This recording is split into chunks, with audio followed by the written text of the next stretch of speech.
Welcome back for my second offering on this channel. Today, I got 6 books that I want to talk about, but I want to clarify a moment from the last episode about why I was doing this. Initially, the idea is just to talk about all these books that I thrifted through mostly Goodwill. The idea is that right now, between last episode and the next few, is really to get the idea of books that I on purpose got for people I work with that I'm retiring with. So when I run out of that, I'll just kind of keep going if I'm entertained about doing this myself. Okay, so the first book I wanted to talk about was this particular one, Daughters of the Samurai. This particular book actually had a 4 rating on Goodreads. A lot of people like this, but this was not this sort of scintillating. It's nonfiction. It's actually about 5 girls who actually were roughly 20 years after the United States forced Japan to open up to the rest of the world, specifically the United States. They wanted to know more about the United States, how to integrate. They did not become a colony, but they dealt with the relationship with the Western European United States experience very, very differently than a lot of colonies. They specifically wanted to learn who these people are and what their culture was. And so the emperor's wife actually set up this particular situation where she wanted to send these 5 girls to the United States. They ended up initially, I think, in San Francisco, and then they go to a few different states, even Connecticut, which I thought was interesting. They make friends, they integrate, they're quite bright, and all of them actually are from samurai families. So there's an upper level social background that they come from. And so it's expected that they're going to come back and help teach what was going on. They end up staying for 10 years in the United States, and they come back now foreigners to the country that they were born in, and they do teach, and they also end up advocating very much with the idea that the difference between American women and Japanese women is that American women are actually educated. And so they actually go ahead and spend the rest of their lives really trying to push that idea on how to change the society itself from the woman's perspective. Lots and lots of people had wonderful things to say about this book. But it's not this thrilling, but it's incredibly interesting topic. So if you do see it, it's probably a book to get. This particular book next is The Septembers of Shiraz, and what you get is Iran. So it's a non-U.S. thought here. So it's after the revolution, 1979. The throne is empty, and so people are still struggling to try to figure things out before the Ayatollahs take over. And so what you end up with is this Jewish family, and Americans don't know this all that much, but there are certainly a percentage of Jewish people in Iran.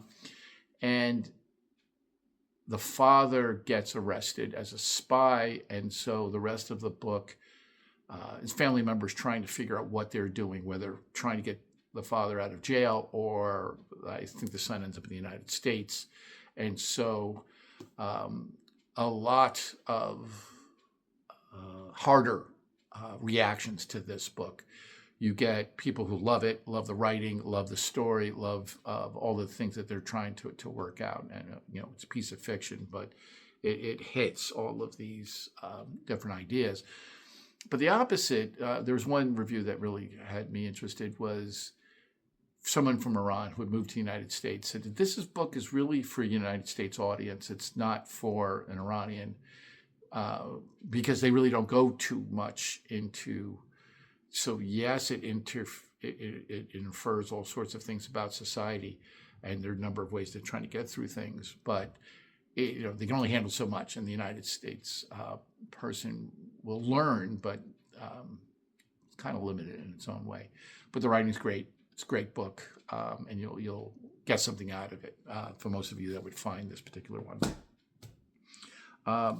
Third book is Breda by Paulo Coelho.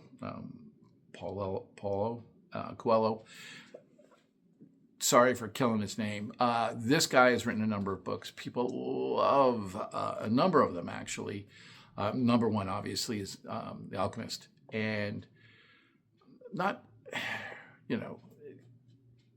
it's a phenomenal book for so many people. It's lyrical, it's imaginative, and it's trying to get, as the writer loves to get into these ideas of meaning and exploration, and trying to figure yourself out and trying to answer questions that you kind of need, as all human beings need to figure this out.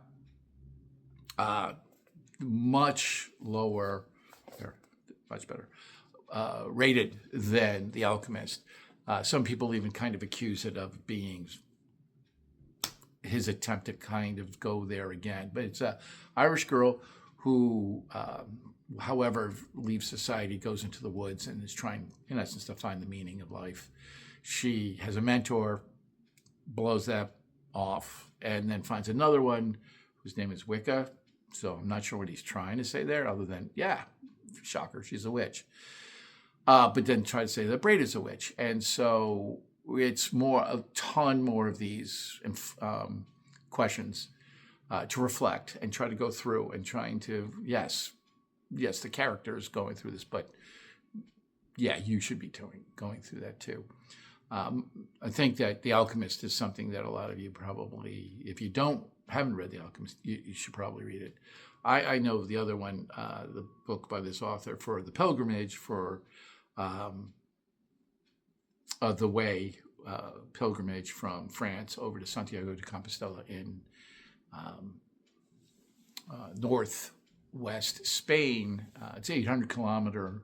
For a lot of people, it's an 800 kilometer walk. The French way, it was called. I did this, and I didn't get all the way there, but I walked 500 kilometers myself. So even if you're not the most reflective person in the world, it's a great pilgrimage to, even if you're not the most religious, to walk this particular thing. And his book is very good, and people who like to do that really like that book of his. He has a number of others, but The Alchemist is usually one that gets people very excited. I'm not 100% sure, unless you're really a fan of the author, is to go in that particular book. The next book is The Political Humanism of Hannah Arendt. And this gets a little timely. That's the word I think I'd like to use for it. She talks about the totality of terrorism, the idea of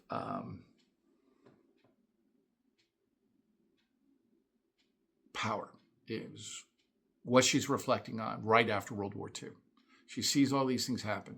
She's European and she's Jewish, and she sees it and she understands it, and she tries to transcend this.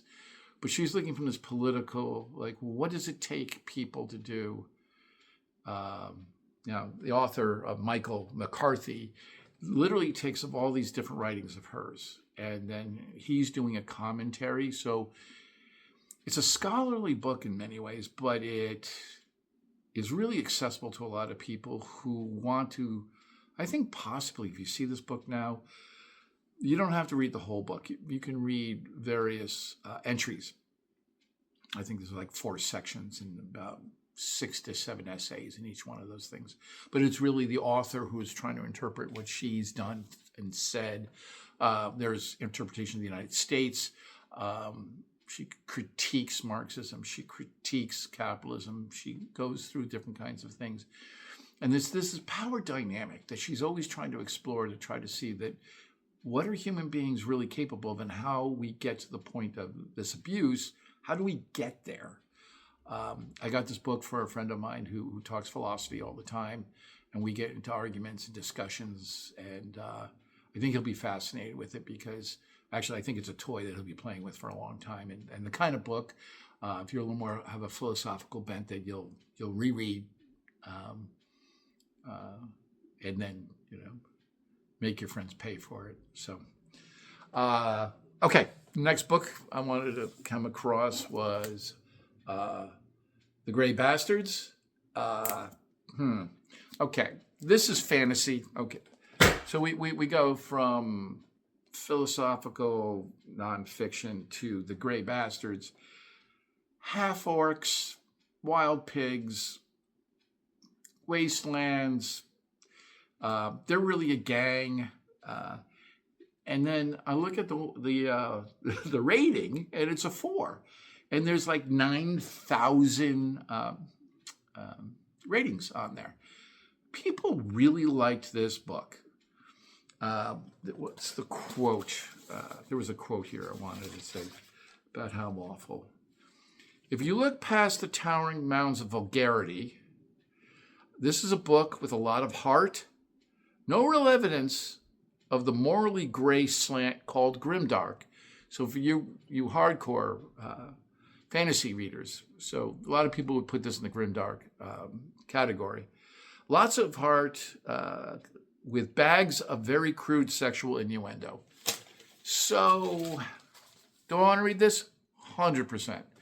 I'm not sure it's the right piece of my brain it's trying to answer, but yeah, it looks like it might be a fun read. And after I went through all this, the last possible second I looked and realized, well, he did this as an independent book. He's an indie, and then got a deal. So it looks like it's a trilogy, and the other 2 are out.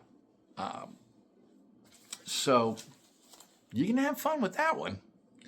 But if you see it, grab it and give it to the 13-year-old, 40-year-old in your life. All right.